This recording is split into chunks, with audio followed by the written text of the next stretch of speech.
भगवान हनुमान के बारे में ये कहा जाता है कि सभी देवों में से एकमात्र देव भगवान हनुमान ही हैं, जो कि आज भी कलयुग में जीवित है।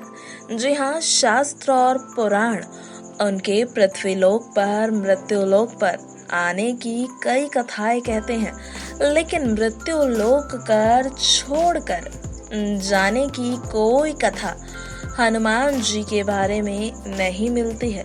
साथ ही माना जाता है कि हनुमान जी को माता सीता ने अमरता का वरदान दिया था, जिस वजह से कलयुग में भी वो जीवित है। लंका विजय के बाद जब श्री राम अयोध्या लौट आए, तब महर्षि वशिष्ठ ने उनके राज्य अभिषेक की तैयारी करने के विशेष आदेश दिए। सब तैयारियां जोर शोर से थी। पूर्ण उत्साह उमंग के साथ होने लगी। आसपास और दूर दराज के क्षेत्रों के सभी राजाओं को निमंत्रण भेजा गया। काशी के राजा को भी निमंत्रण मिला। वो निमंत्रण मिलने पर राज्याभिषेक के अवसर पर उपस्थित होने के लिए काशी से चल पड़े। काशी नरेश भी राम के बहुत बड़े भक्त थे। जब वो अयोध्या के निकट पहुंचे, तब उन्हें नारद जी मिले। उन्होंने उन्हें नमन किया। नारद जी ने कहा, हे नरेश, आप हमारी एक बात माने। तब नरेश बोले, नारद जी आप आदेश तो करें। तब नारद कहने लगे कि जब आप राजा राम के राज्याभिषेक में उपस्थित हो, तब आप सभी को यथा योग्य कहें, किंतु विश्वामित्र जी को नमन ना करें। ये सुनकर काशी नरेश जो थे वो आश्चर्यचकित हो गए और पूछने लगे, भला ऐसा क्यों?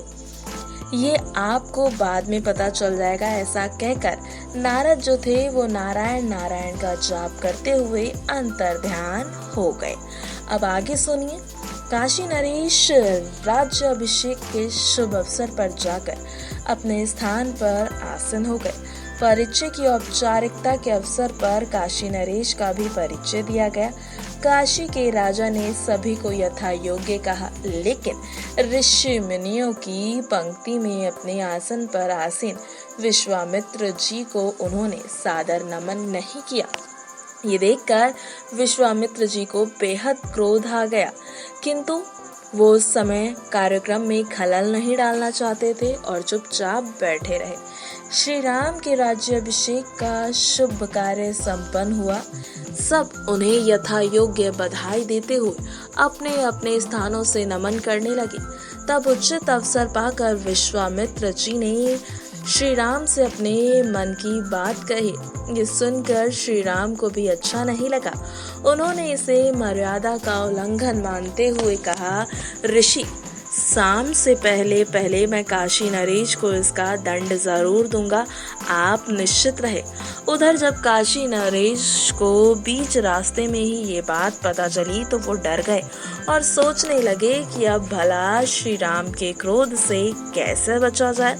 ये सोचते सोचते उनके मन में माँ अंजनी का ध्यान हो गया। वो भागे भागे उनके पास गए, अपना उद्देश्य सुनाया और बोले, माँ, अब तो आप ही मेरी रक्षा कर सकती हैं, कुछ कीजिए।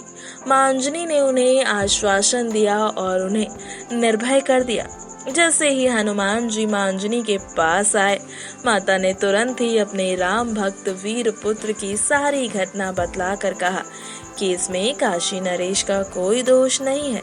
ये सब तो नारद मुनि के कहने पर इन्होंने किया है। अब दो मुनियों के बीच में काशी नरेश फंसे हुए हैं, उनकी रक्षा करो, मेरा ये आदेश है। मैं काशी नरेश का अभयदान भी दे चुकी हूँ। अब हनुमान जी अपनी माता की बात को भला कैसे टाल सकते थे? उन्हें एक विचार आया। तब उनके दिमाग में एक युक्ति आई। उन्होंने काशी नरेश से कहा, आप निश्चिंत होकर पवित्र नदी में जाकर राम नाम का जाप करते रहे। काशी नरेश ने ऐसा ही किया। उधर राम भगवान का क्रोध, जो कि वो काशी के नरेश को खोजते खोजते उनके पास आ पहुंचे। उन्होंने काशी नरेश को नदी में राम राम का जप करते हुए देखा।